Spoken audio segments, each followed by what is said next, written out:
Ambient air enters a compressor through a filtered intake which removes dust and dirt.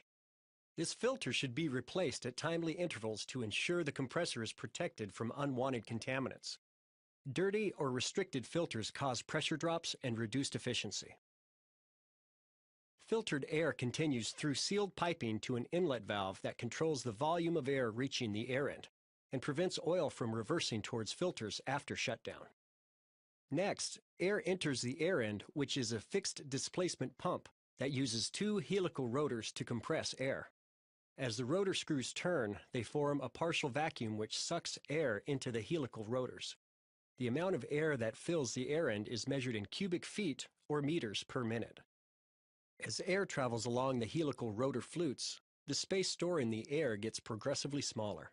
Since the air cavity between the rotors is larger at the inlet end and smaller at the discharge end, air becomes compressed, creating significant heat. During the process, oil is injected into the rotors and serves three critical purposes. 1. To lubricate the rotors, bearings, and seals.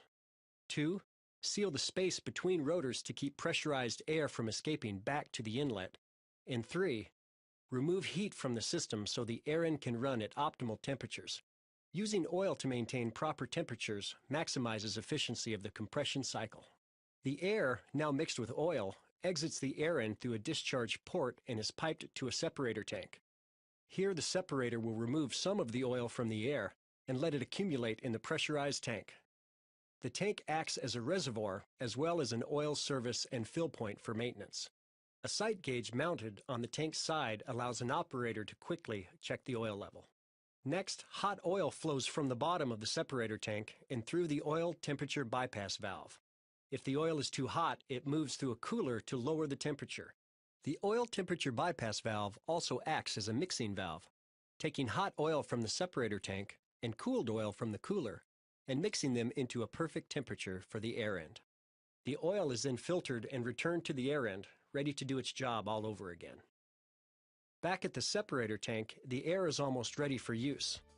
Air exits the pressurized tank and passes through an element filter which reclaims most of the remaining oil from the airstream.